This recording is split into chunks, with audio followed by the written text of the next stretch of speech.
So I'd like to start off with feeling good. We have the drum song coming up, and we have the the prayers. So first of all, what I would like to do is I'd like to get everybody feeling good about themselves. Okay. So first things first, I would like you to grab your mobile device. Grab your phone. Go ahead, grab your phone. Any phone like this. If you have a Samsung, iPhone, or anything like that, go for it. Grab it. Pull it out.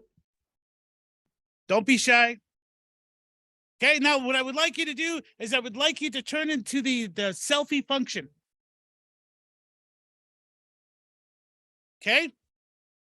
In order to feel good about yourself, you need to talk to yourself. Okay? So what I would like you to do is talk to your phone and repeat after me, okay? Look, when I say something, talk to yourself. Don't look at me, because sometimes people will say, "Hey, how you doing?" Okay, so remember, look at the phone, not me. Good morning. Wow, you look beautiful today. You look astonishing. You look amazing. You look bodacious. And gosh darn it, people like you. All right, good. Doesn't that feel good? Just a little bit, right? Doesn't that feel good? Now what I would like you to do is this is what I call switch. Okay? You're going to find a partner. Anybody close to you? Okay, you're going to find a partner really close to you. Stand up. You're going to have to physically stand up. Find a partner close to you. We're feeling good about ourselves. Now we need to make somebody else feel good about themselves. So what I want you to do is find a partner close to you. And when I say the word G-O, that's when you're going to say to each other a nice compliment. And then when I say switch, you're going to find somebody else. Okay? Ready? Go. Switch. Switch. Find somebody else different.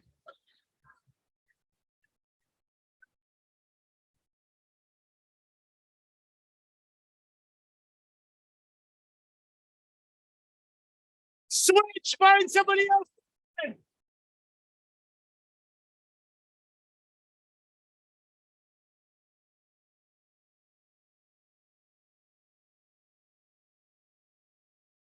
All right, come back to your seat. Come back to your seat. Come back to your seat.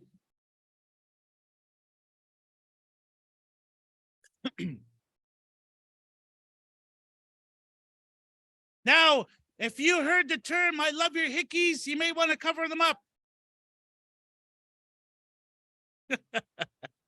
Ladies and gentlemen, now I'd like to welcome the drum song Dakota Colt Mashaki and Fawn Mashaki to do the opening drum for us. And then we have our beautiful elders, Terry and Barney, that are here today, that are joining us, and they will do the opening prayer.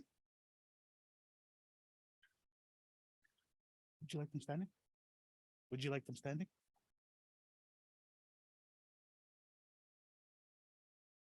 You're more than welcome to stand if you can.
Thank you very much.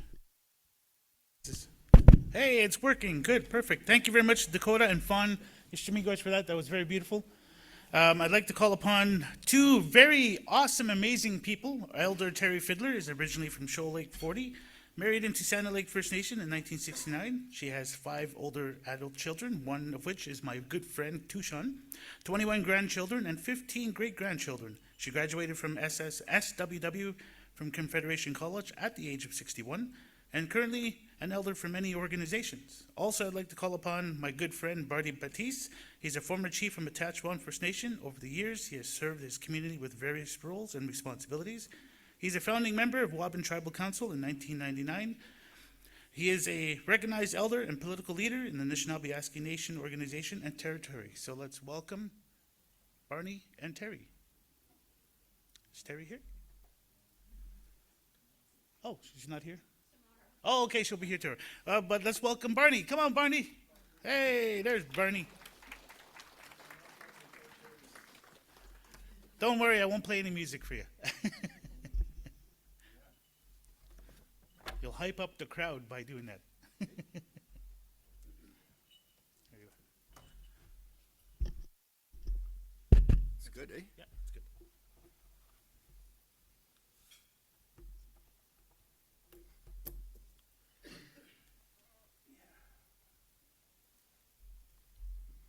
You can watch me for a couple of minutes here. Fumble through this stuff. Anyway, good morning. And I acknowledge the drum and any sacred items that might be in the room. So it's a good way to start.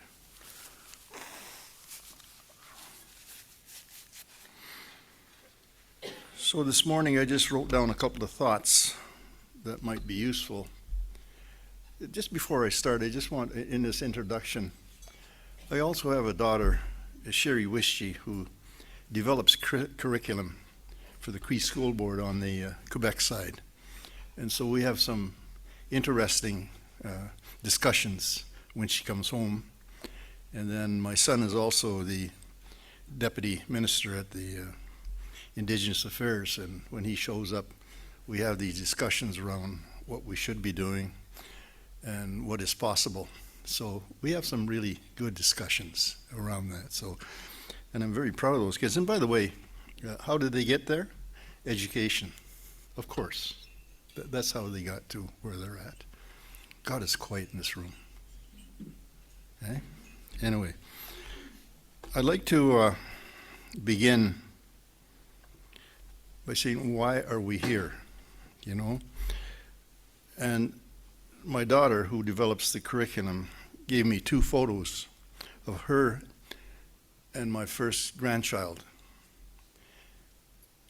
And her husband had passed away early on, and he'd taken these photographs. And the one photograph is really interesting in that she's holding my grandson in her arms. He's about a year old at the time. And there's a caption that my son-in-law had put underneath it. And it says, "What have I to discover in this child that no one has ever known before?" What have I to discover in this child that no one has ever known before? Now, in your teaching, you know that. What have you to discover in that child? So that's one. On the other side, there's a picture of a teepee. And underneath it, there's a caption that says, "Without a history, we have no future."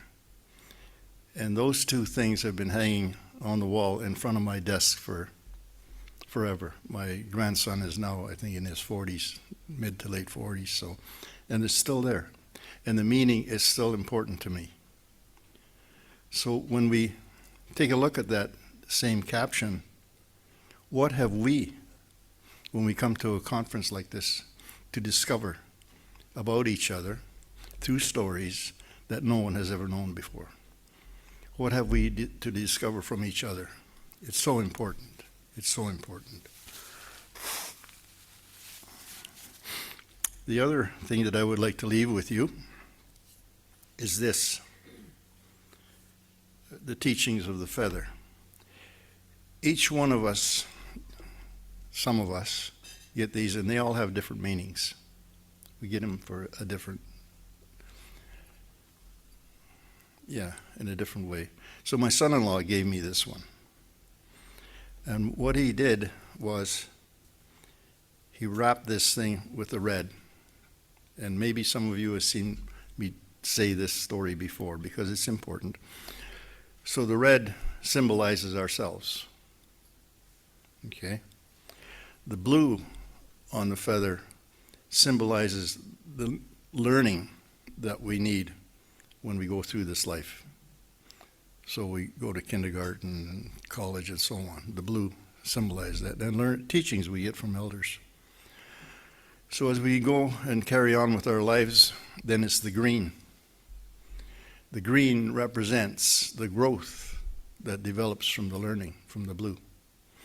And you notice that the wraps are getting a little bit smaller. So the blue is the learning, the green is the growth.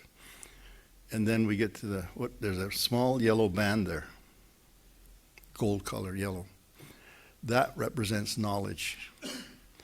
So that when we look at this then, we look at the blue, the learning, the growth. Look at how much knowledge we get from that. True knowledge. Things that we can use in our life as we move along. Very thin band. And this is what we look for. We look for that knowledge. And we look for a way of passing on that knowledge. We do it through stories and through things like this, what I'm doing right now. So the thing to remember is that that's what we glean. That's what we glean from all our learning experiences. So we must share that. And of course, the middle of the feather represents the road that we're on. And of course, the road that we travel has many sides to it. We can follow all the good road all the way up, but we also can go to one side. So that represents the feather, and that represents that teaching. The other teaching that I would like to give you, the other story, is something I always say and deliver, no matter where I travel. And it's something that my mother left me, very thought-provoking. One day when she's putting me to bed, I guess I might have been about 10 years old, 8 or 10, small house, and she's tucking me in. And then she says to me in these exact words, she leans over and whispers in my ear, she says, and by the way, you know when your mom or your dad has something important to tell you, really important, most of the time it's in a soft language, a very soft, kind of almost like a demanding language, telling you, sort of like besieging you, remember this. So anyway, she whispers in my ear and she says, Yagwasa go niton, kajikinomagzian. Means watch you don't lose the way you were taught. She continues by saying, you keep that well. And she ended by saying, the Creator gave you that. Over the years, I often wonder, and it struck me, that she was telling me something that I could keep and that would keep me going through this life by remembering who I am, by being who I am. Not to stray in any one direction, but to be who you are. And I thought, how did she know as well that this young boy that she was putting to bed would probably face an enormous amount of prejudice in his time? She seemed to kind of know that, I guess, eh?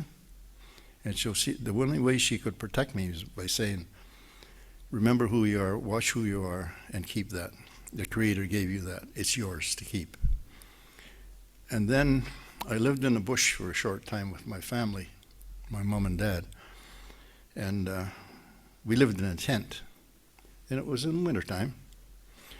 And so when we were in that tent, And my dad would tell us, you know, when it's okay with it, whatever you're going to make, when it whatever you make, build it right. Over the years, I used to think about what he told us there. And then one day he explained it a little bit more. He said, you know, we're going to live in that tent. That's where we're going to stay as a family. And if you don't build it right, we'll all suffer. And I always think about that. So anything that we're doing here, if we don't get it right, and as right as we can, it won't be perfect, but if we don't get it right, then we all suffer, don't we? So we need to build it right. And that's part of Murray's job, to try to get it right. You know, it's important. It's really, really important to try to get it right. And when you think about that as a metaphor, doesn't it exactly fit? We're trying to get it right. And we try to get it right through stories, through actions, and things that we do, through a curriculum. We try to get it right. We strive for that. And so that is my story. And I'll leave you with this one, that when we were out fishing one day, and my sister, she was doing the cooking, frying the fish shore lunch.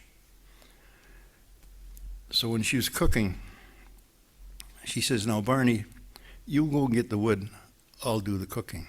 Great, you know. And what she liked to do was she liked to get small sticks, small like this, maybe a little bit bigger. And she would continue to feed the fire so she gets the right heat to cook the fish to that golden brown stage. Anyway, so I go fishing through the woods to get the sticks. It was kind of raining that day. It was kind of damp. So I went into the bush with some reckless abandon and started breaking off sticks here, there, and what have you, and I piled them beside her. And when I piled them beside her, of course, she said, thank you, and then I walked away. But the sticks I got were not good. They were wet. And so she kept poking in, and the more she tried to make the fire go right, I guess the more angrier she got. And then she started to yell at me. She says, you know, he says, I'm trying to make this fire and you got the wrong sticks. And she scolded me. And the last thing I remember her telling me was that you do your job and I'll do mine. That always stuck with me. So I had to bring the sticks to make the fire, to rekindle the flame, as it were. And I boiled that down to rekindling the fire within us. But anyway, the idea of you do your work and I'll do mine really struck me. So we have Murray sitting there. He has to do his work. In order to do his work properly, you have to do your work. And in order for Murray to do his work in a good way, he has the executive council of NAN. It comes through there. In order to do their work properly, they have the instructions from the funding source says you do it this way. You have to follow that. And so everything is interconnected, isn't it? And it breaks down to, you do your work and I'll do mine. As I stand here before you, I'll do my work. I will encourage you as much as I can to pay attention to what is going on in the classrooms and thereabouts. And I'll do my work to the best of my ability. If you do yours, it should work out not too bad, shouldn't it? But it's always that. You do your work, I'll do mine, you know? It's so important. And you know, there's so many things that we can say about children. Brent, I don't mean to be taking too much time here, but however, there's so much to be said. One thing that I want to leave with you that really struck me the other day when I'm watching some television and watching the news, and by golly, this person was saying that they're trying now to prevent the kids from using that technology too much in their bedrooms and whatnot. It's coming. saying it's creating harm to our kids, too much of it. You know, it's hard, isn't it? It's so hard. My own grandchildren fell into that trap of going, some of them, you know, playing with those games at 2, 3 o'clock in the morning. But I see that they're trying to prevent that. It's in its infancy, but I saw it, and I want to explore it more to see where that's going. I do know that in some of the northern communities, more so in Quebec, of all the things I know, they're better a little over there, better because my daughter works with them and she tells me, she shares some of the news with me. And it's the same thing, going into the bedroom and then playing with those games until such time in the morning. It's just late in the morning, it's not too good. And so things are happening, trying to prevent that, trying to, you know, create some laws that will prevent some of that. And the white people are noticing that that's creating some havoc with their own children. So it's going to come to bear in time. Anyway, I'm going to leave you with that. I have nothing more exciting to say. It's kind of a dull crowd here, you know. You guys are you're listening too good. It feels funny up here to be trying to talk to some real serious looking people, you know. And I think Brent put it out that way, you know. And I don't have a good joke to tell you because any joke that I usually say anyway falls flat on his face. So I'm not even going to try it. But you know, all I'm going to say is lighten up, because the thing is, you know, we have some serious work to do. And what we're going to do, from my understanding, is do some of this work through stories. Stories that my father, grandfather, or somebody told me. And we're going to pass them on, and we're going to create some curriculum around that. We're going to try to discover in us something that nobody has ever known before. We're going to do that. And so kind of like we should lighten up a bit and then see what kind of work we can do. It's hard enough in the classroom. I don't know how many of you will be in the classroom, but it's hard enough there, isn't it? Thank you so much for listening for a little while. And you know what? You can give me a rousing applause if you want. I don't care. Ready? Here's my book. Oh, this is yours? Yeah, the bottom half one. The bottom? Yeah, right here. This. Yeah. This. No, I want yours. I think. Yeah, this one's one. Yeah. Huh? Yeah, this one's one. Are you sure? Yeah. Yeah? That one's yours. Oh, okay. Barney was trying to take my book. Again, thank you, Barney. And just to let you know, Barney, I would never, ever cut you off like that. I enjoy your stories. I enjoy your teaching. So again, one more time for Barney, please.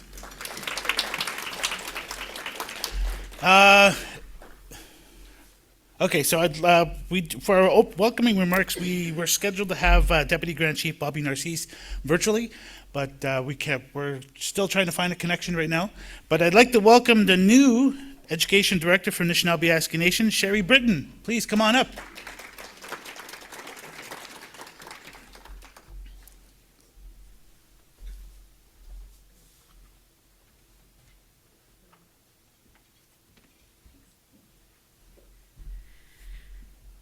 Hi, Miigwech. Good morning, everyone. First, I would like to acknowledge the drum and the drummer and singer. You guys are incredible. As well, acknowledge our elder, Baptiste. I really appreciated the teachings that you gave us this morning, and I find that we get so busy in our work and trying to get things done through education. It's been so long since I've actually just been able to sit down and hear the teachings, and I really, really appreciate that. I miss that, and I think maybe we should try to schedule more of that at work, even in our lives, just to sit back and hear that. I also want to send out a huge kudos, Miigwech, to Kathy and her whole team for setting up this best practices event. It's always a hit every year, and they have wonderful, wonderful things going on. This year, their theme is finding our way back and rebuilding and connecting, which is so important. We know that language revitalization is in the forefront now, and we're also looking at bringing back, pushing the government to recognize how important on the land learning is. So we're trying to bring those back and trying to really make an impact in those ways to bring things back. But at the same time, we're rebuilding and connecting within NAN itself. We have our reset table, education reset table that is underway. We haven't had the first meeting yet, but we're trying to do that in a way to better communicate, have better relations with the government so that we can get things done for education in a faster way with less red tape and to enable us to be able to do things that the communities need, that we need for the students who are always at the heart of everything that we do. They're always at the back of our minds for all of our work. That's who it's for. So I'm not going to keep you too much longer. I'm not sure if we've found deputy yet. But miigwech to everyone for being here. I'm so happy to see everybody here, and I hope you have a wonderful, wonderful next 3 days. Miigwech.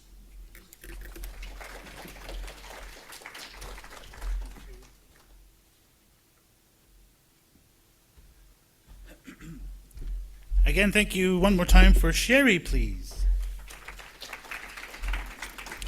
Just a few things before we get started, and once we get started with our keynote presentation, I'm really excited to hear all the good things that this guy has to offer. First things first, today's agenda. Does everybody have their agenda in front of them? We're just going to quickly review it. I'm not going to go verbatim on the agenda. Just going to kind of review what's going to happen over the next day and a couple of days after that. Right after a keynote presentation, we have our break. Then we have our breakout rooms. I just want to point out that our breakout rooms are the McGilvery. Now I don't know why, but I want to say this next word, the next room, amethyst. I don't know why. I was reading it and I was like, amethyst. No, that's not right. But it's amethyst room, please. McGilvery is just right next door here, right beyond this wall. See, I want to say it again. Amethyst room is just down the hallway and it's on the left, on the right. And the Point de Morel room is upstairs on the second floor. We will have lunch at 12. Again, we'll be back into our breakout sessions from 1 to 2, and then break right after that. And then we have presentations here in the main room. This is the Kaministiquia room. We have fostering Indigenous student leadership. We also have grade 8 success, and we're going to recap in closing day 1 for that.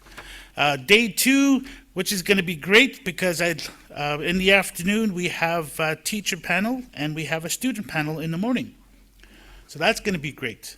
And then I'll make announcements tomorrow as to what's going to happen with the panel tomorrow, okay? And the last day, basically the same thing. We're going to have our keynote presentation here in the Kaministiquia room. We're going to go back into breakout sessions, and then in the afternoon on the last day we'll have presentations, okay? I also want to point out that this is a hybrid event, so we'll have some people attending online as well. If we do have the link, we ask that you guys share it if you can on your social media, if you're more than welcome to. Your reference handbook is a guide, so the book that you have has every information on it. It has the bios on the speakers, has your agenda and everything, all that you need. The Sacred Fire in the teepee outside, you're more than welcome to visit whenever you want to, during your breaks, lunchtime, or in the evening. Sacred Fire, is it going to be running all? Yeah, so it's going to be running 24/7 for the next 3 days, starting, I guess it started yesterday, correct? Yeah. Then we're going to be drawing some gift cards at the closing ceremonies, so you have to be here. I do believe you have to be here. Yep. You got to be here at the closing ceremonies in order to win your prize. And I'd like to ask the conference coordinators, if you're here, please stand up. Conference coordinators, there we go, right in the back over there. There's a few of them. If you have any questions, ask the conference coordinators, but they're also located in the lobby right by the front desk. You'll see the big sign that says the thing here. So again, ladies and gentlemen, this has been awesome. Now what I would like you to do is a couple more things, okay? We're going to get physical. Yee. When I say physical, it's going to get deadly, okay? So what I would like you to do is I want you to find somebody across the room and just lock eyes with that person. Lock eyes with that person. Turn around if they're back against them.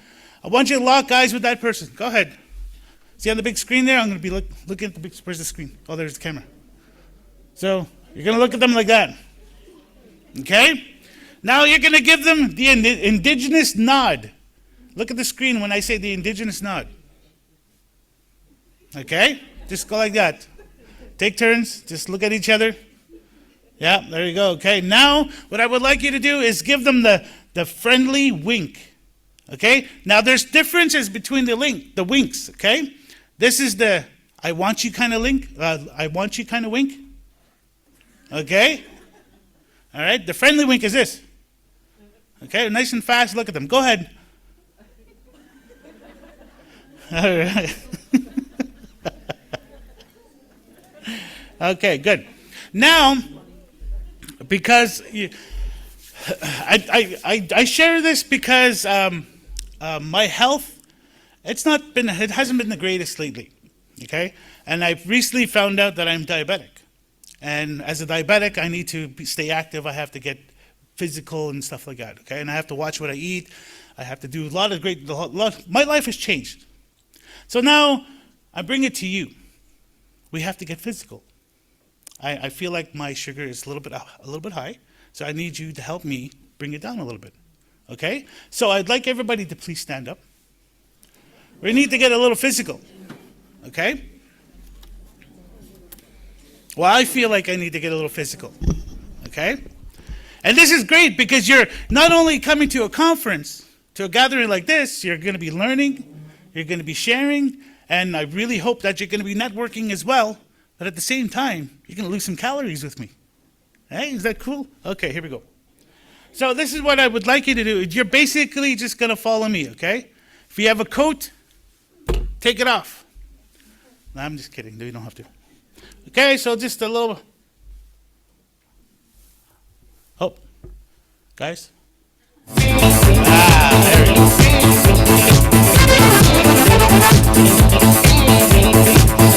Check 1, 2, check. Guys, turn my wireless up a little bit more. Check 1, 2. Okay, perfect, okay? So, we're just going to start off with the basics, okay? Put your feet together like this. And we're gonna count to 4. 1, 2, 3, 4. Oh, wait, I did it wrong. 1, 2, 3. Oh, there it is, okay. You're going to step wide. 1, 2, 3, 4. Okay? 1, 2, 3, 4. Ready? Now we're going to do that a couple times. We're going to get a little faster. Just follow me, okay? Here we go. Yes, we were born to be alive. Good, we're moving now. We're good, we're moving. Now, we're going to throw in a little twirl on the 4th one, okay? Ready? Here we go.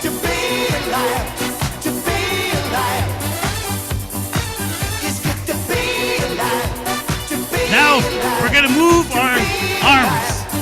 Okay, so I'm going to put the microphone down and you're just going to follow me, okay?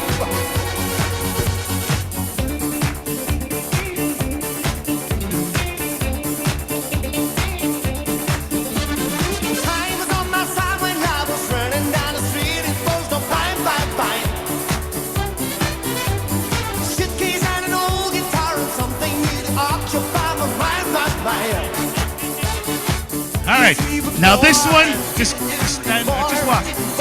And we lost 10 calories already.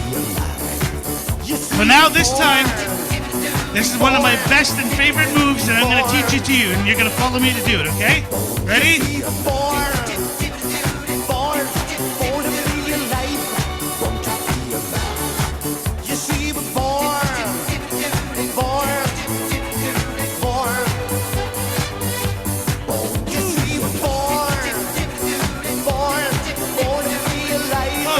Okay, good.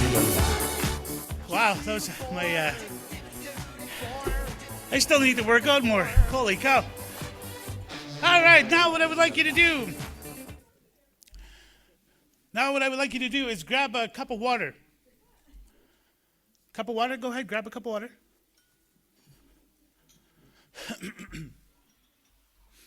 Fill it about halfway. Try not to put any ice in there if you can.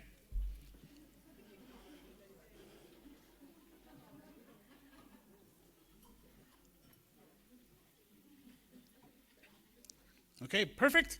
Now what I would like you to do is raise your glass. I want you to say cheers, Kishimingwech to anybody. Go ahead.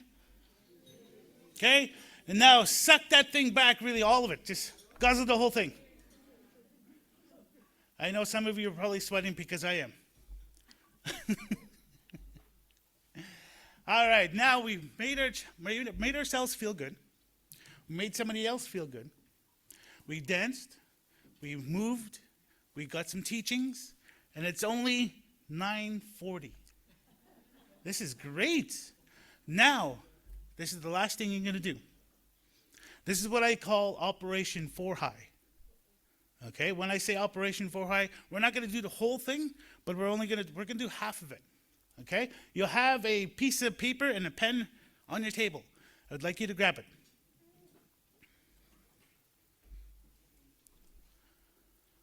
Okay? Now, at the very top, I would like you to put your first and last name.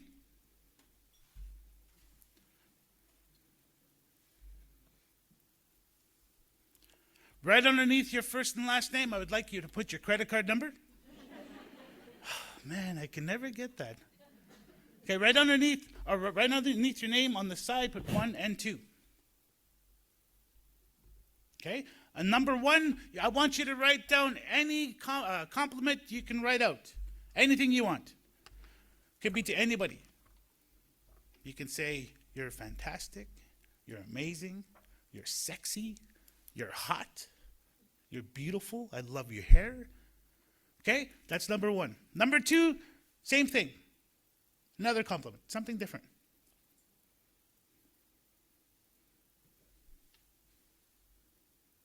Perfect. Now what I would like you to do, either if you have your personal phone, or not your work phone, because it's not going to work like that. If you have your personal phone, I want you to text the last 2 people, the 2 compliments that you wrote out. Okay?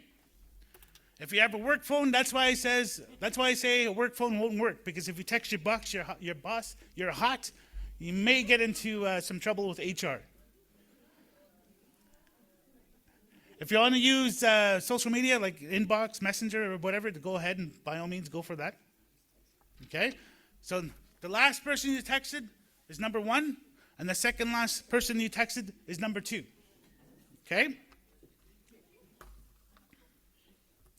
Now here's the deadly one. Once you've done that, what I would like you to do is I want you to scroll on your contact list. You know how you scroll it? You go you flick it, and it goes so many down. Okay, you're going to flick it once, then you're going to flick it down again, and then you're going to flick it. And then you're going to stop on that one person.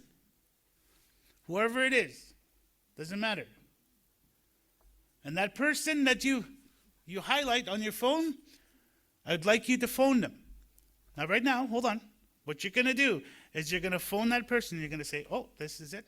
You're going to phone them and say, hey, I want to say you're beautiful. You're amazing. Okay, I got to go. See you later. Bye. And then hang up. Okay? Ready?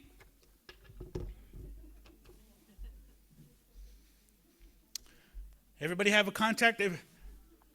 Does everybody have somebody they're going to phone? Put up your hand if you do. Okay, remember, don't give them a chance to respond. Just say, hey, you're amazing, you're hot, or you're beautiful. Okay, I got to go, and then hang up. And then turn your phone off right after that. Not physically off. I mean, basically just turn off so that way that we don't hear it, okay? Oh, we hear a couple. And don't say, oh, the facilitator made me do it, okay? Just quickly, okay?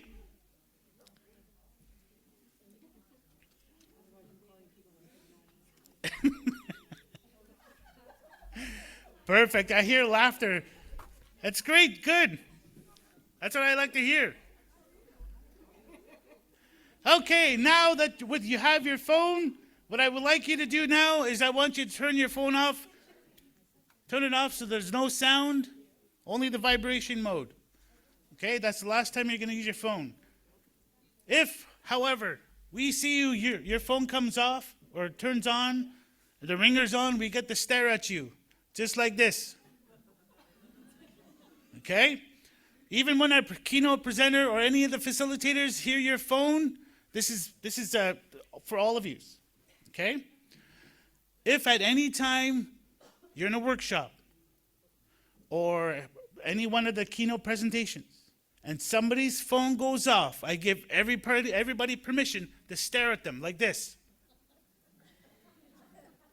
until they get off their phone. Okay? So ladies and gentlemen, I'd like to welcome our keynote presenter, the power of Indigenous storytelling. Kendal Netmaker is an award-winning entrepreneur, author, and gifted keynote speaker who is on a mission to empower and motivate people worldwide by sharing his story that regardless of wherever you come from and what challenges you face, you have the power to enact change. From Sweetgrass First Nation, Kendal and his siblings were raised by their single mother. Life wasn't easy for them, growing up on the reserve surrounded by poverty and few chances of opportunities, but one moment would change their life forever.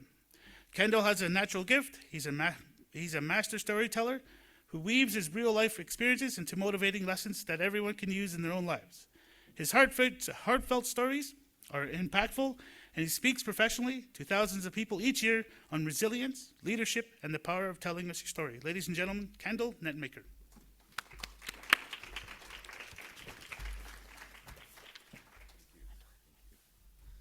You want your playlist? No. No? Okay. I might just add to it. No, I'm kidding. Good morning, Dansa.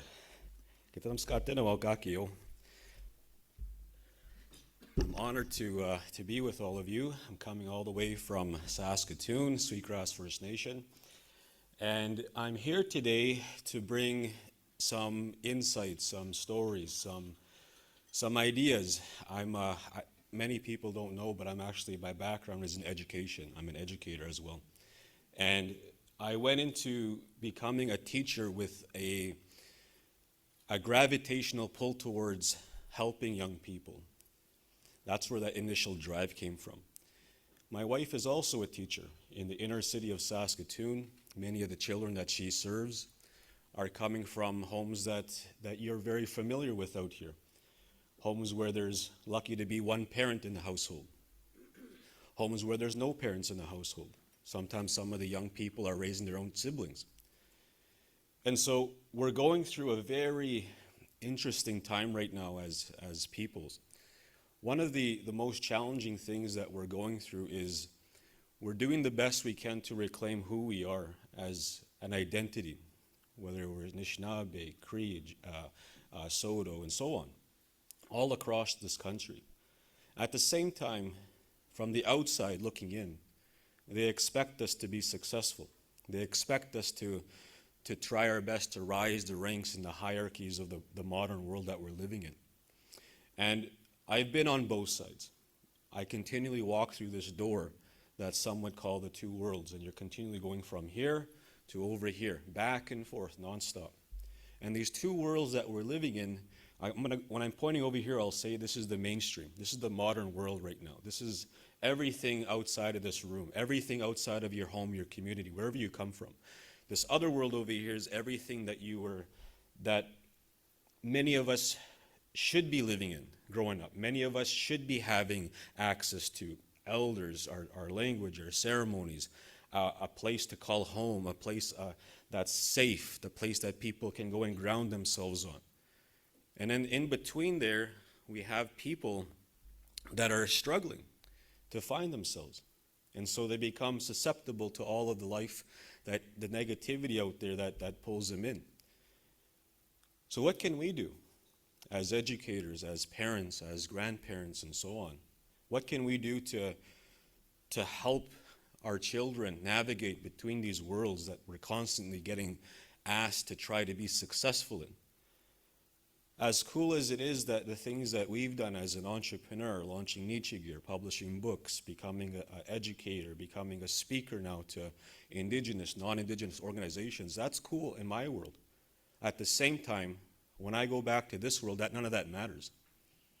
All that matters in this world over here is that you know how to humble yourself. You know how to understand where you are, where you come from. Do the best to understand and learn your language. Do the best to understand and attend the ceremonies that are applicable to your area. Everywhere is different across this country. I'm Plains Cree, Y dialect from where I come from. A lot of the worldviews is very applicable across this nation. It's very similar. Different protocols, different customs, different language, and so on. But the overview of the worldview is very much similar. I've been all across this land. It's very similar. So us right now, we're sitting in this room, we're watching this on the live stream right now.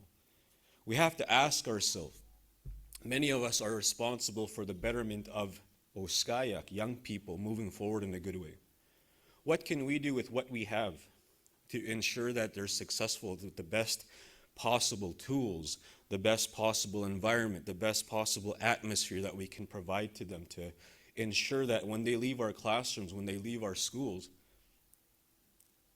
that they're thinking about possibilities and not hopelessness. We have that within us.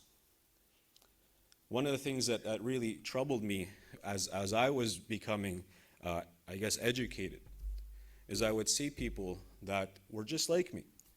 People who would dream of big opportunities happening one day. And along their journeys, I would see things that where they were slowly, their dreams would fade. Slowly, slowly, slowly. And a lot of that came from the upbringing. A lot of that came from the home fire. A lot of that came from lack of grounding themselves to something positive.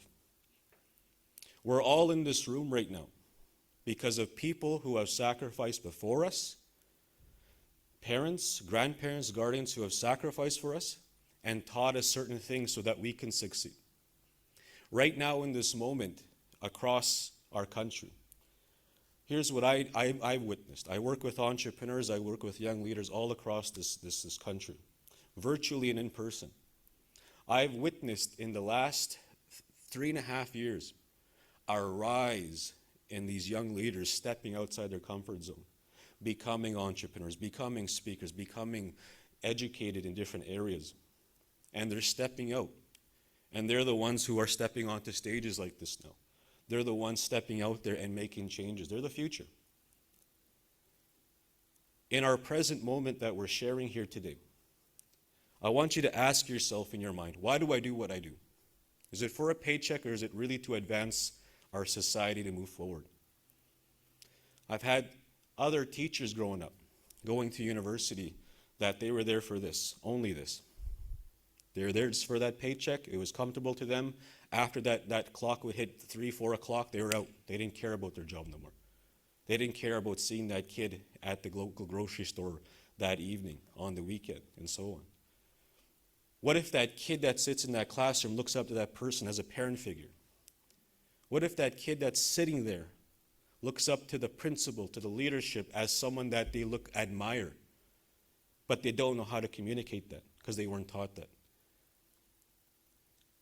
There's so many children out there that when they come into our rooms, into our workplaces, into our presence, sometimes they'll feel comfortable around you, more so in their home environment. And going to your classroom is like home to them, because when they go home, maybe they're the parent of their house. Maybe they don't have no one to cook for them. Maybe they don't have no one to say, hey, good job today. I see potential in you. They're children. So I want you to reflect on your life as I'm going through this keynote today. I want you to reflect on your life, everything you overcome, everything you've had an opportunity for to be here in this room.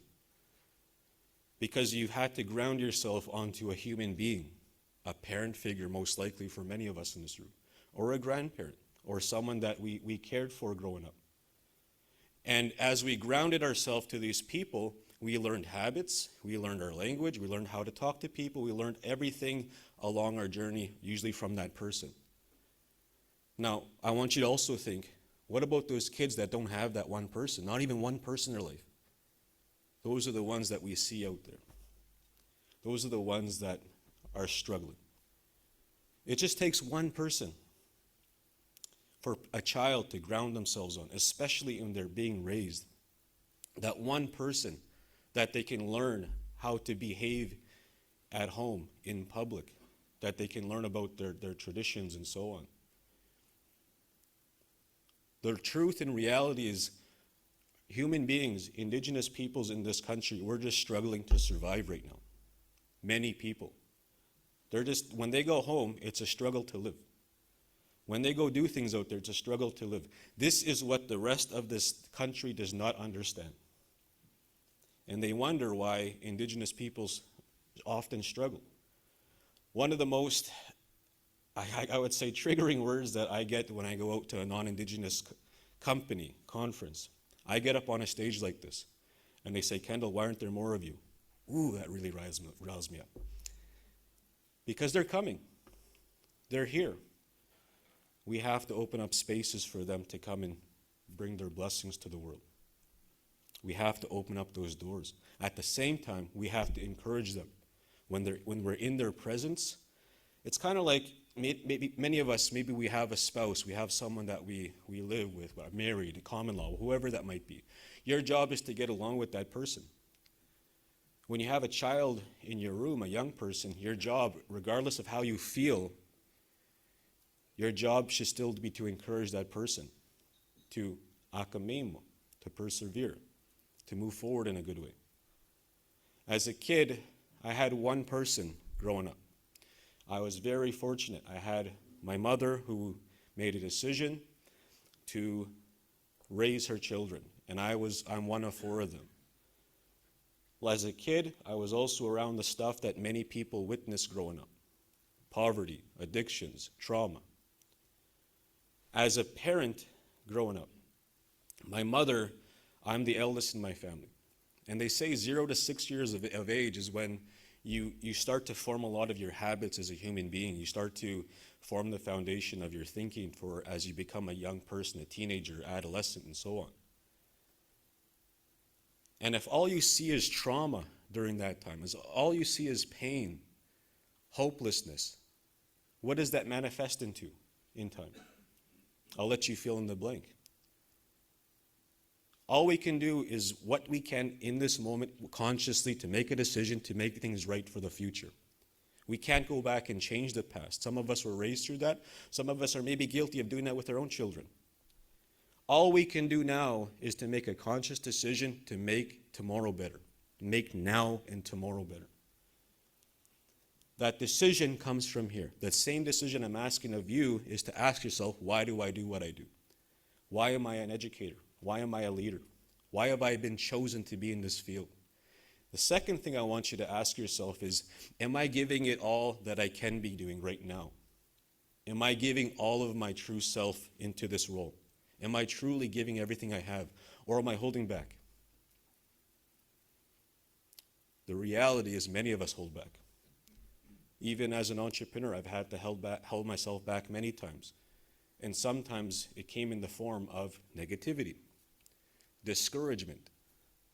Maybe I'd be in a place where the leader's values didn't align with mine, so it discouraged me from trying. I remember even as a co-op, as an intern student, I was at a school and I said, I want to make this tournament, this volleyball tournament, and I want to have, schools come and everything. And I was excited. I was young. I was pumped. And I remember doing this, and the leadership said, Kendal, we're not going to do that. We don't do that here. I'm like, what do you mean you don't do that here? I'm right here. I'll do all the work. Don't do nothing. Don't listen. Just give me the keys. I'll do everything. No, Kendal. What do you do in those situations? When you're trying to do the best you can, but sometimes there's other people that you work with that don't see eye to eye with that. I'm here to speak to the leaders now. If you have educators who are passionate, who have drive, your goal as a leader is to nurture that. Nurture their creativity, nurture their passion, nurture their drive to make changes out there. Because if that doesn't happen there, that person's going to go somewhere else and they'll make that place better. So we have a lot of work to do, all of us.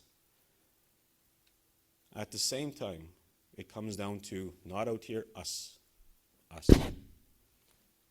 We get so used to pointing fingers at other people, but it's us. We do the best with what we can. We do the best job that we can with what we know, what we've been taught. We weren't taught it, we go learn it. That's what's happening right now in our educational institutions. We're learning our languages. We're bringing in elders. We're bringing in pipe carriers, knowledge keepers, ceremonial leaders. We're trying to revitalize and bring that back to our schools in hopes that our children find themselves, and when they go out that door, when they graduate high school, that they have that with them, that they have that within themselves, and they know where they come from, they're proud of where they come from. Our elder talked about this morning about, being proud of who you are. That really resonate with me, because I was told the same thing. When I was starting to become an entrepreneur, I was doing things that I didn't know anyone else who was doing what I was doing back home. I was alone out there. I faced a lot of racism. I faced a lot of prejudice. I faced a lot of times where I wanted to quit. And when I'd be out there, it always reminded me of what the old people would say. Akamemo, don't give up, keep trying. Don't forget who you are. I was taught to smudge, I was taught to pray in the way I was taught. Normalizing that in our households, normalizing that in our classrooms. I want to take you back here and tell you a personal story to help illustrate some of these things I'm sharing with you today. As a kid, I had mentioned that we witnessed a lot of stuff that many of us in this room have witnessed, or some children, kids that come into our schools witness. My mother made a decision, and like I said, it's a decision that we have to make as individuals. Do we let something continue to happen, or do we say, no more, and I'm going to change it now? My mom, Nikawi, Inez, I'm grateful she's still living. I still talk to her all as much as I possibly can. That's my grounding right there. Before her time was my grandmother, my kukam, nukam, late Emma. She was someone who I also would ground myself on. I didn't have dad, musham, grandfathers to be with me in physical form at that time. So I was around women growing up, matriarchs. A lot of my foundational teachings came from them. A lot of how I speak comes from them. A lot of the stories I share come from them. Now, one of the things that my mom witnessed growing up was she had a residential school survivor, her father, and her mother, who was able to escape those wagons that would come onto the reserves and abduct children. She'd have to hide. That was my grandmother. And they had my mother. My mother's name is Inez. My mother, when she was born, witnessed a family that were trying to stay together, but at the same time overcome their trauma, overcome their problems. I don't know my grandfather's story, but my mom tells me he became an alcoholic later on in life. He was one of the kids that made it back home to his community, and for some reason chose to drink, chose to cope through that way. Many of you know the stories of people that have come from those places and what it did to them. And we never had support systems, mental health, therapy, wellness to help people to recover like we do now. Society was much different back then. It was very racially divided. You go to the cities, you go to the towns, there was no places for us back then. And you go back to your communities, you lose your language, your culture, you feel like you don't fit in. Can you imagine a society like that? So my grandfather went through that, had my mother. My mother, as a young person, decided that she was going to do the best she can with what she had to try to raise a family. She meets my father. My father's from a northern community in Saskatchewan. They have me, Kendra, Farah, Marisha. I have the memories from 0 to 6 years old. Because when we were 6, that's when my mother said that was enough. I was starting to witness domestic violence. I was starting to witness the poverty, the addictions, all the stuff that you don't want a child to see. So one day, a truck pulls up to our house on the res. We had very tall trees, just like we have here in the area, very tall trees. And we had a little house at the end of this road, and I remember one day, it was a hot summer day, and I got dropped off at the end of the house, and I was walking towards my home. I noticed we didn't have a vehicle, so there was a truck that was parked in front of the house, and I was wondering what was happening. The only time we would leave was for medical appointments to go to the cities, like many of the communities that you serve. The only time that they leave is to get into a medical taxi, a medical plane to come to the cities for their education, for their, who's hey? Who's that? Is that our MC in the back there, or right here? No? That was totally random. I think our live stream's getting hacked. Hope it's not getting hacked. That's actually happened to me before, by the way. Kind of traumatizing. But yeah, hopefully that doesn't happen. And maybe it's your playlist. It's still live. I don't know. Hey. I'm going to shut that off. You never know, okay? I'm going to unplug it for a while. Actually, I'm going to time out real quickly. I was at a conference before, and I remember my phone was here. And don't ever leave your phone at a podium, because Siri takes over sometimes. And I remember I was at a youth event, and I was doing my best to pump up this crowd, and I was like, yeah, you got to do this. We got to do this. We got to do that. And I'm away from the podium over there, and my mic's there, and all of a sudden Siri comes on, all possessive, like, and it's like, yeah, do that. And I'm like, oh my God, everyone's laughing, and holy crap. Like, just totally random, right? Anyways, I better shut my phone off. I'm kind of scared now. You just never know what can happen. So I want you thinking about where you come from, why you do what you do. The reality is, as I was told growing up by my grandmother, by elders, by Sundance keepers, pipe carriers growing up, is that we're all chosen to be here. We're all chosen to do a certain task here on earth. And all of us in this room, whoever's watching right now, this is the field that you've chosen. You've been gravitating towards this area. And that's why I asked all of us, are we giving our full self into our roles to help change the world, to help change our society? Because I don't know about you, but I remember a lot of the good teachers that I went to school with, the ones that really I knew cared about me, the ones that cared about their jobs and so on. I also remember the ones that didn't care. I also remember the ones that were just there for a paycheck and they left, and they had no care, no empathy for the people that they worked with. All they would do was give them worksheets, the easiest way of teaching. They'd sit there on their phone, read a book, be on the computer, and they wouldn't care about the classroom. There's people like that.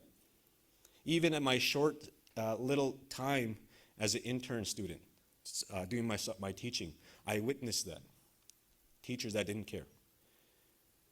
My challenge to you is to ask yourself to really emphasize and be in alignment with your higher purpose, your higher self. Your higher self is where you come from, the things that you've learned, your true purpose of being here. All of us have that. I believe one of those roles for me is to be in stages sometimes, to be sharing ideas like this. In fact, as a kid, I used to be in the back of the rooms in classrooms, and I would be the shyest kid in there. No one expected me to become a speaker. But what helped bring me out of my shell were leaders, were mentors, other advanced educators, other advanced leaders, other people in the mainstream that would take me under their wing and bring out gifts that I didn't know I had. Are we doing the same for the young people? Are we showing them what they're good at? Encouraging them when they do something right? When we speak, these words have power. They can uplift or they can destruct someone. It can cause a ripple effect in positivity, or it can cause a ripple effect in negativity for that person or people. One of the most underutilized things we do as human beings is lack of encouraging each other in a positive way. We don't compliment each other enough. Like, that's why I liked your activity this morning about, saying, oh, you're deadly. Ooh, I probably wouldn't say hot, but, that type of feeling, though, is we're encouraging each other in positive words. We need to do that more. And sometimes if we didn't have that growing up, Doesn't mean that our kids can't have that. Doesn't mean that our young people can't have that. As a parent now to 2 children, I have, my son's going to be 12 next a week and a half from now. My girl just turned 9. My wife's an educator in Saskatoon, also from a northern community. We're raising 2 visibly Indigenous students, young people. My son has a braid. My girl has a braid. And they're in a non-Indigenous school, trying to keep their culture alive, trying to keep their customs alive. And all I can do as a parent, all my wife can do as a parent, is to teach them things that maybe we weren't taught at that age. Maybe that we were lacking at that age. To give them a place, a home fire, to feel safe at. To create a positive space where they can feel good about themselves. And to give them tools, knowledge, confidence when they leave that home, when they go into the world, whether it be school, their sports, and so on, that they're confident to be themselves out there. That day I was talking about when there was a pickup truck outside our home. That was the day my mother decided that was enough. And she wanted to take us away from that environment. So at 6 years of age, I just finished kindergarten at that time. And I remember we jumped in the back of that pickup truck, all of our belongings, our garbage bags, our boxes, and so on. And when we got into that truck, I remember we left to a northern city. It's kind of like Thunder Bay, but Prince Albert in Saskatchewan. It's the gateway to many of the northern communities, northern First Nations in Saskatchewan. So many of the people that would go to this city were there for medical appointments, for groceries, and so on. And when we would get there, we would be there just usually for the day. Now, for some people who fly to Thunder Bay, obviously they're here for a night or 2. It all depends on where you're from and how isolated your community is. That's a whole different story in itself. Actually, I'll take you through a scenario. In Manitoba, there was a community I was speaking at. And when I was up there, like some of the communities here, it only goes to about grade 8. And after grade 8, some of these kids have to go to the city now, to go and room and board, to go and live with strangers sometimes. This is a very vulnerable time for young people. This is a very vulnerable time where some of our children are going missing, getting into negativity, because they don't have mom and dad no more. This is an area that we need to continue working on to ensure their success when they come to a city, when they come to a town. Because they're not going to have someone that they feel safe with, usually, in that area. And everywhere I see, every time I put my phone on, it hurts me to see another missing person. It hurts me to see another person take their life. All we can do is the best what we can with what we know as human beings to create safe spaces for young people. That's why I always ask, especially when I'm speaking to educators, are you passionate about what you do? Because the role that you take on is so significant for young people. I don't know about you, but I would want to be like my high school volleyball coach. I go back to him and I said, you know, if it wasn't for you, I probably wouldn't have been a coach one day. I probably wouldn't have went to university because you saw something in me. You encouraged me. No one else out there said that to me, those words that you said to me before. My high school volleyball coach, I remember going into that school, I was the only non-Indigenous person on that team. That's a whole different story in itself. When you're the only Indigenous person going into a non-Indigenous world trying to be successful, it's intimidating. When I remember being there, there was a high school volleyball coach that would say, hey, Kendal, I see potential in you. And I didn't know what to say when he would compliment me because no one ever did that. No one ever said, hey, I see potential in you. And over time, I committed myself to that volleyball team.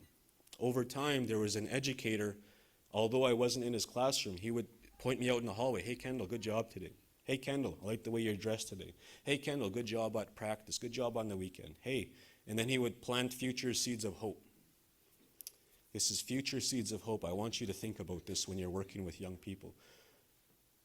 When you see someone who's gifted in the area and you feel like they could be good in something in the future, tell them. Encourage them. He'd say, hey, Kendal, have you ever thought of going to university? No one in my family ever got a degree. And I thought, I've never thought of that. No one, and he would come back, he'd say it again. Hey, have you ever thought of getting a degree? You should go to university, young man. And over time, I started to believe him. And over time, I went to apply to university. Over time, I did advanced education. I struggled, but I had that grounding in this world to always go back to. This grounding kept me sane, if you will. This is my home, in Sweetgrass. I was around old people. My kukam, my uncles were both Sundance makers. They were pipe carriers. They had different lodges, horse dance, ghost dance, sweats. I didn't realize I had this abundance of people around me that I could go to and talk to.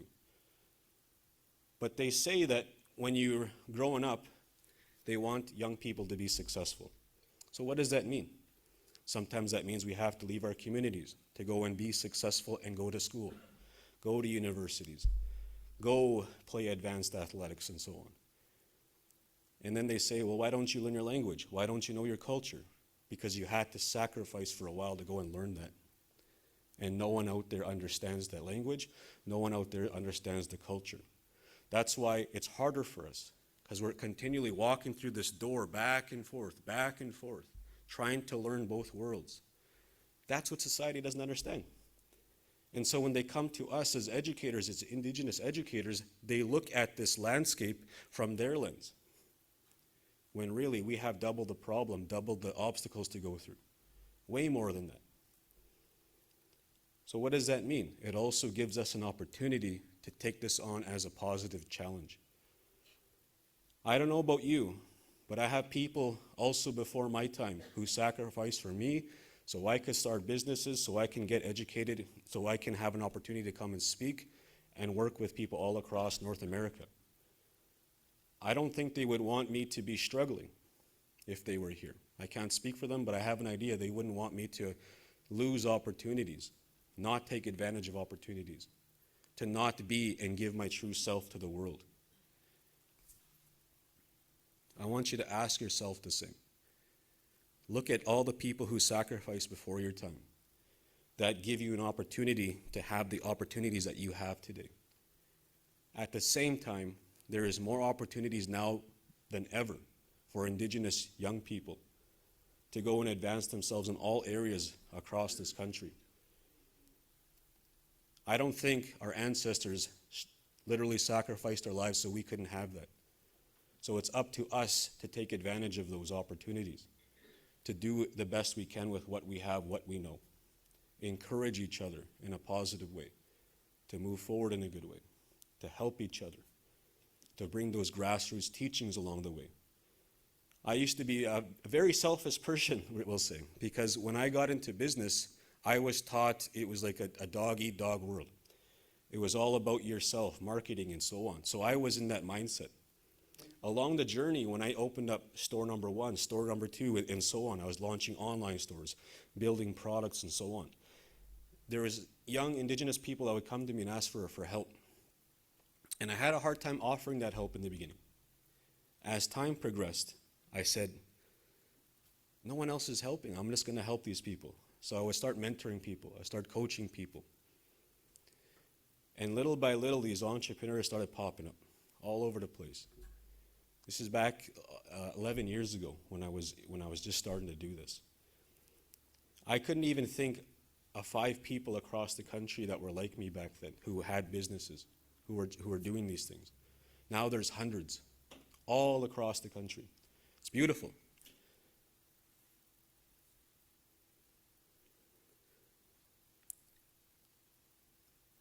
When we left our community and we went to that city, we didn't go to a medical appointment.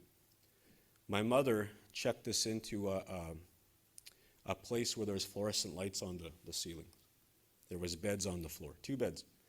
And we put all of our belongings in there, our garbage bags, our boxes, in that room. And the 5 of us stayed in that room for several days. Then we go to a different room. And after a while, you start wondering, where's my dad? Where's Dad at? I miss my dad. That's the kind of thought that goes through your mind. And then we end up eventually in my mother's reserve, Sweetgrass First Nation, where I didn't know I was going to be raised the rest of my remaining years up until I graduated high school. It was my kukum who took us from those women's shelters, those interval houses, into her one-bedroom house on top of a hill. We slept on our living room floor, and that was home for us. When we lived there, I didn't realize I was going to learn certain things that I would teach Indigenous, but also non-Indigenous peoples how to work with our people. When I was there, I didn't realize that my kukum was going to teach me certain things that I would learn by watching, just by witnessing, by observing.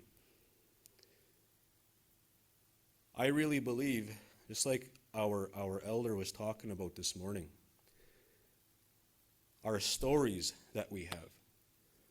Everyone has a story. Everyone has the ability to share something about themselves that no one else knows about, that comes from a good place, that teaches someone something good about something. It's like there's a moral to the story type of story. When young people learn through stories, they develop a sense of awareness that many people out there haven't developed. Indigenous peoples are natural storytellers. They have that within them. It's passed on from generation to generation. That is how our ceremonies, our language has been passed successfully, has been done through storytelling. Sitting in a room, bowing your head, listening to an elder speak, and listening. Going to a ceremony and just watching how things are run. Not asking a lot of questions, but being there as a helper. That's how you learn how to do that. You have to be there. You have to be around it. And so when our elders come into our classrooms, we give them the floor. We listen to them. We don't stare at them. In our culture, staring is a disrespectful thing, at least where we come from. I find that's very applicable all across this country. Every ceremony, there's no staring. You're bowing your head because you don't know what's present. You don't know what spirits are present, and you don't want to offend. The reason we work with our pipe carriers, our lodge keepers, is because they've earned that title to sit there, to hold those sacred objects. There's a sacrifice that goes into that. And as they earn those titles, they know things the general public doesn't know. And so we honor them for their time with tobacco, gifts, to bring them in to speak with our young people, to us, to teach us things that we weren't taught. And so as a kid, I remember being there in grade 1 with my kukum. And sitting there, I would just observe what was happening. There'd be people that would come into her home, people who were positive. Some of them were under the influence. Some of them weren't exactly the most positive of human beings at that time. They were going through stuff. And I remember as a kid, I'd be playing with my toys in the living room. We'd make our bed at night and put it away so we could have a place to sit, to visit. And I remember as a kid, there'd be people coming into her home. And the moment they come through to the door, she would stop everything she was doing. And she would tend to those people. She would stop what she was doing. She would give them, she would feed them. Soup, bannock, tea, whatever she had. And that person would sit there, she'd sit there, and they would both bow their heads, and that person would talk to my kukum. I didn't realize that my grandmother had a gift. She had a gift to help people in a positive way. By being around people, by listening to them, by giving them advice at times. And I used to sit there and observe this happening, and I'd be like, why does she do this? Why does she put up with all this? These people are hurting. These people are sometimes very negative. They're under the influence. Why does she stop what she's doing and tend to people like that? I want you to think about the young people that come into your classrooms. The people that come in and go to you for wisdom. We don't know what happens behind the scenes for them when they come into our classrooms. We don't know what happens behind the scenes for individuals when they come to us for help. We don't know what people are going through. The person you're sitting beside could be going through one of the most difficult times in their life right now, and you wouldn't even know it. That's why it's powerful to give people time, to give them your ears, give them time to speak. And here's where the teaching came from at that moment when I was sitting there. I remember watching that unfold. 20 years later, I'm a man now. I have stores in Saskatoon. I'm selling my Nietzsche gear products, my apparel, my hoodies and t-shirts. And there's people like that coming into my store. And I'd be trying to do work, and people would be coming to the till like here. I'd be trying to do something, and they'd be coming just like that, just to talk to me. And I'd be like, wow, geez, I want to get some work done, but these people keep harassing me. And some of them were positive, but also some of them were negative. Some of them just wanted to talk. They had no one to talk to. And I remember sitting there, and I was like, a light bulb moment went off. Boom. And I remember sitting there, and it like hit me. It was just boom. I was like, wow, I know what I was meant to learn back then. I was meant to learn forgiveness. The moment someone walks into your room, comes into your home, comes into your office, comes into your classroom, we don't know what they're going through.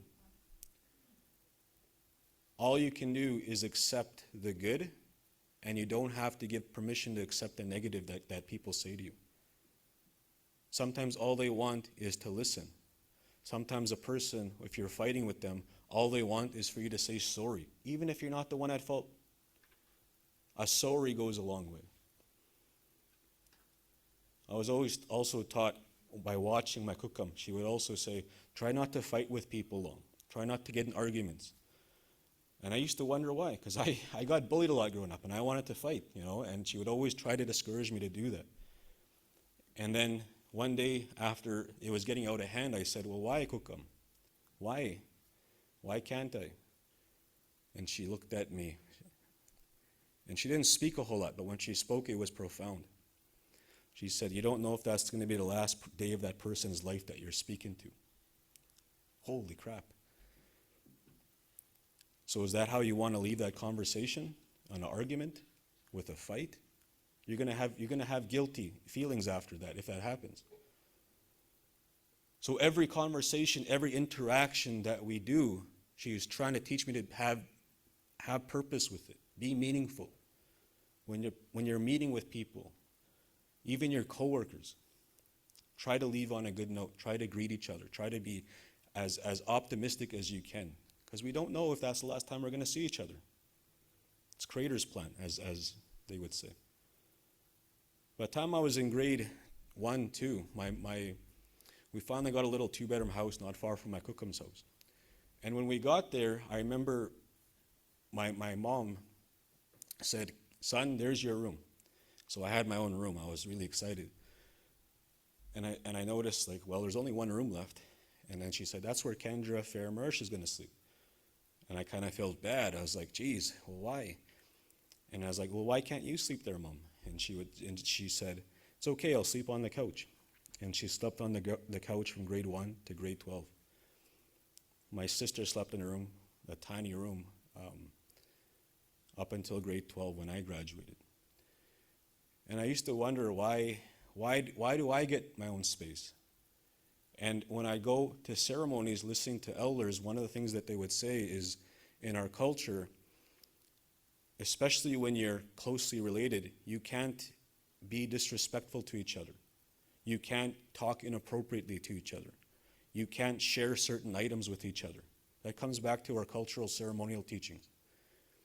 So I had my own room because it was out of respect for my siblings.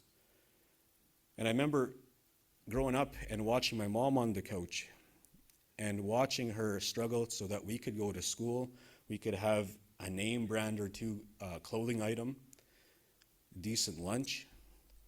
And she was raising us on a welfare check, social assistance check. And I used to watch her sit at the kitchen table, budgeting that welfare check every month, pawning our belongings so that we can have food for the rest of the month, struggling to get rides to the city to go and buy stuff for us. And she was sacrificing so I could have an opportunity to do something, hopefully in the future, by sleeping on that couch. That's all I watched growing up, was people sacrificing for other people. In our ceremonies, it's the same thing. There's a person who has to sacrifice for the people. Whoever that ceremonial holder is usually has to sacrifice in some form for the people that come there. Our culture is like that. And so I was watching that growing up, watching people sacrifice for other people. And when I became an entrepreneur, when I became a parent, it became very evident of what sacrifice does for other people. Because now I had young people to look after. As an entrepreneur, I had customers, I had people, staff, I had strangers, I have mentees, people I'm coaching that are looking up to me for guidance. So sometimes I have to sacrifice my own needs, my own wants, so that for the betterment of the people around me. And that's hard for some people, because when they hear the word sacrifice, they think, oh my gosh, I have to think about everyone else but myself. No, it's not always like that.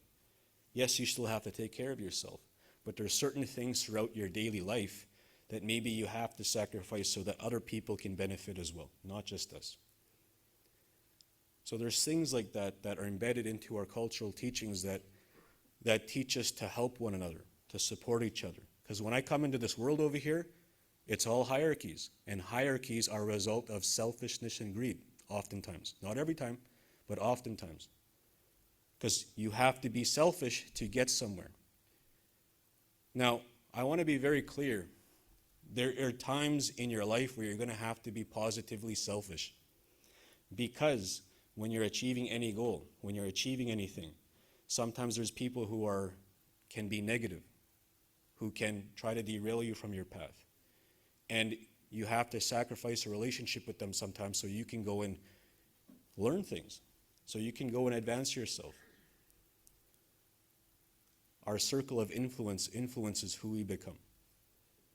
And if we create a culture of positive individuals in an institution, whether it be NAN, whether it be in our school systems all across the communities we serve, if we positively create a culture of positive environments, those people around you are going to feel that as well. They're going to feel happy being there. The young people will be happy to show up to schools. But if they don't feel that, if there's not a safe space for them, they're going to think, why should I go?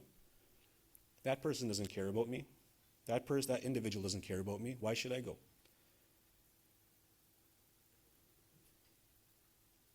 When I was in grade 3, my mother, I guess unknowingly, put me outside my comfort zone, a really big comfort zone. Up until that moment, all I knew was was all about whatever was in my reserve. I went on a bus that took me off reserve to a little town, farming community, all non-Indigenous people. Around that town were Sweetgrass, Little Pine Cree Nation, and Poundmaker Cree Nation. Us 3 communities were around that town. Some of the kids would get bused there to go and graduate high school. When I was in grade 3, I remember getting off the bus to that town. And immediately I had the culture shock, just kind of like when you first come to Thunder Bay from your community, and you don't realize maybe you have an accent, your skin's different, you talk about different things, they talk about different things. And so autopilot kicked in. Our autopilot comes from this world of what you learned growing up, how you were taught to listen, how you were taught to respond, to react, and so on. And I remember being in that school, and all I did was put my head down and I listened to all the conversations at recess, during breaks, and so on. And a lot of these kids were farmers. And I remember being there listening to this conversation after conversation, and finally, I was like, okay, I know what they talk about. So I went to these kids at recess. They were kicking this ball back and forth. It was a soccer ball. And I went to play with them. And I said, hey guys, how are your crops doing? How much rain you get last night? Lots of rain, right? I didn't know people did that, and so these kids were all farmers, and I was like trying to figure out their lingo, and I was able to understand them. Taking the time to listen about what their interests are, taking the time to listen about what they like, and so on. And something beautiful happened that day that blossomed into something really powerful. I want to share this with you. I took the time to understand them. When I was playing with them, they took the time to understand me. They asked me questions. They knew they lived right beside us, right beside the res, but they never talked to us. It was on that soccer field I talked to a lot of these kids who, the first time ever talking to a native before. And I have to educate them about how life was on reserve. I have to educate them in grade 3 how life was like. Our struggles were like. Totally different world. Some of these kids were allowed to play with me, some of them weren't. By the time I was in grade 5, there was a kid who came from South Africa. His dad was a doctor at the local clinic at that school, at that community. And one day, his name was Johan. Johan said, "Kendal, why aren't you playing soccer with us after school?" And I had to tell Johan that the bus that just pulled up was my only ride to and from my reserve. And I told him all the other stuff. I said, we're living on welfare, we don't have vehicles, we're collecting cans and bottles, pawning our belongings, and so on. Our water turns brown every week, we can't always drink it all the time. Told him all this stuff. He told his parents that night. The next day, this family that I didn't even know paid for my soccer fee to play on the soccer team. They started picking me up from my reserve, driving me to games and practices. Really empowered me. By the time I was in grade 7, and after we built a really great friendship at that age, this kid and his family, we got a chance to really know each other. They knew who I was. They saw how we were growing up. They knew my mom, the struggles that she was going through to provide for us. And before they left to another city, because they were moving, they gave my mother a set of car keys. And they gave my mother a car that was going to allow me, Kendra, Fair, Marisha, to continue to play after-school activities. A car they weren't taking with them to the city. Mind you, it was a big res boat, but this res boat was allowed us, my siblings, to continue to try things. By the time I was in grade 10, I went to a different school, and I went to very similar to Thunder Bay, a different community called North Battleford, another gateway to many of the surrounding reserves around the city. There's Atakakoop, there's Moosomin, there's Soto, there's Palmaker, Little Pine, Sweetgrass, Red Pheasant, Mosquito Reserve, all around there. And growing up there, going to those schools, there was more Indigenous people now. So I had more Indigenous brothers to talk to, befriend as high school students. When I was there was that teacher I talked about that said, "Kendal, I see potential in you. There's something here I want you to think about. I want you to go to university. I want you to go and try this," and so on. Really believed in me.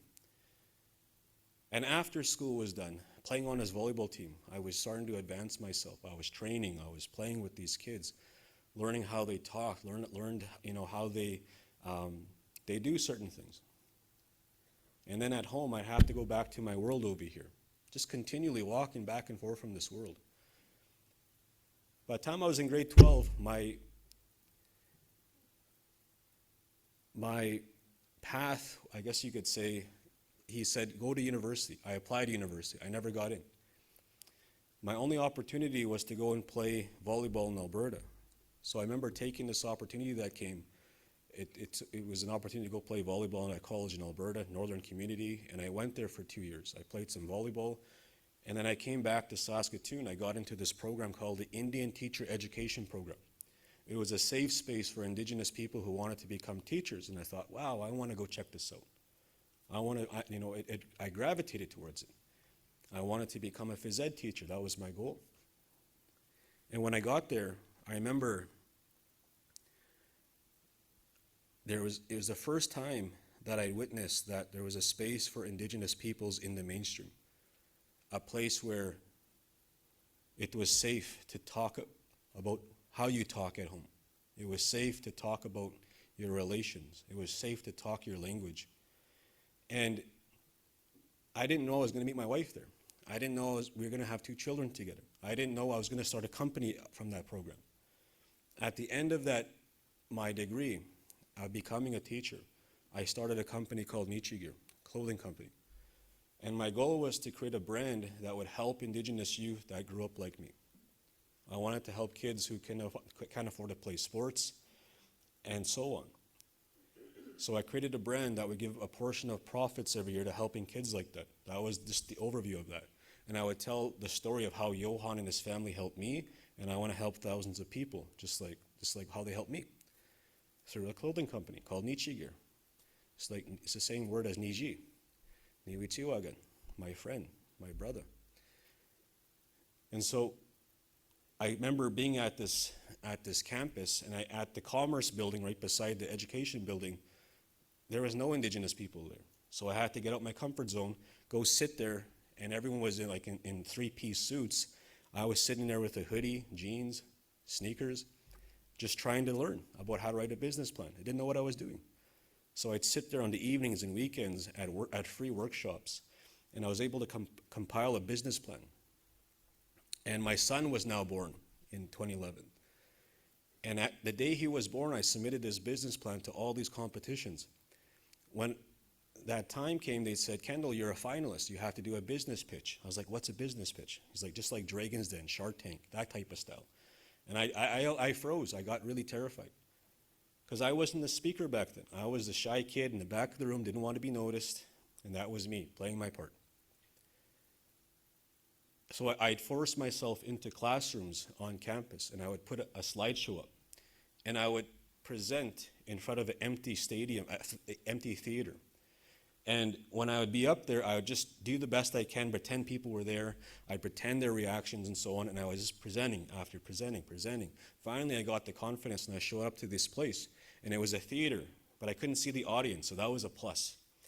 Only lights were showing, and there was judges up here. And all I had that differentiated me was a story. I had the ability and gave myself permission to tell a story, how it helped me, and how I want to help the world. What's the story you want to tell? What's the story you're going to tell to the people that are part of your legacy? Whether it be your children, your grandkids, your students, your people that you work with if you're a leader. What's the story that you're going to tell them that's going to drive a belief within themselves? Everyone has it. Everyone has a story. Few people give themselves permission to share that story. Don't hide behind a wall and say, this is who I am, but not share your struggles. It's okay to be vulnerable. It's okay to show you're a human being. The more you show this side of yourself, the more people will believe in you. If I came in here and I said, I'm Kendal Netmaker, I do this, this, and that, and this is what you should do, and I didn't tell you this, you probably wouldn't believe in me. I'm not afraid to show you this world. I'm not afraid to show you that I struggle too. Even in this present moment, everyone still struggles. It's how you handle those times, how you get better of understanding yourself, get better of understanding yourself as a human being, how you think, how you work through things. The more you understand yourself as a human being, you'll be better equipped to handle them in the future. I guarantee you look back 5 years from now, and if you look back 5 years from now, your biggest challenge, you probably look at it right now, it's probably nothing to you. Why? Because you've grown as a human being. The more we grow up here, the less significant problems appear in the future. This is one of the most underutilized assets human beings invest in. What they listen to, who they listen to. And if you don't have it in front of you, guess what? We all have phones. We can listen to audio programs. We can listen to YouTube. We can listen to podcasts. It's all here. So the next time you get in your vehicle, ask yourself, am I going to invest in up here, or am I going to just listen to some tunes that are going to numb how I feel?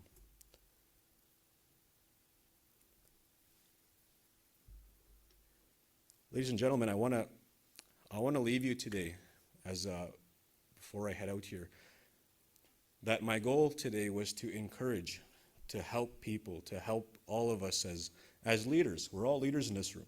People look up to us. And as you're going about your path, I encourage you to honor not only your gifts, but the people before your time who have sacrificed for you to have these opportunities today. I don't know about you, but I think that they would all want us to be successful in whatever way that means for you, to take advantage of the opportunities, to help the people around us, to help us all to move forward as one, to help us all to help one another, for our young people to take the reins, and it's easier for them in the future. We all can play a part in that. All of us have a story. Share your story. Don't be afraid. Don't let it stop you from impacting the future. Give yourself permission to honor and work on your gift and tell your story every chance you get. Sometimes it's hard to tell your story. Sometimes you may shed tears. You may feel an emotion again. The more times you tell it, it gets easier. My own sister has a story there she used to cry all the time on a stage like this, but it's gotten easier over time. So I encourage you, whatever it is that you decide to do with your life, your career, that you move forward in a good way, that you help each other, love each other, love yourself, pray in the way that you are told to pray, work with elders, work with knowledge keepers, work with pipe carriers, ceremonial leaders. Bring as many of those people to work with you as possible, because we need help from all these places. And the more we cultivate those spaces where people feel safe, our students are going to want and look forward to showing up to these places. They will show up. They will feel good being around you, because you might be the person that literally saves their life, that helps that person to come back 10 years from that time and said, man, it's because of you I graduated. It's because of you I'm also a teacher. I'm a doctor. I'm an entrepreneur, whatever that might be. Because there's people in my path, I go and do that too in this present moment. All of us in this room have that. I encourage you to move forward in a good way. Thank you very much. Hi, thank you.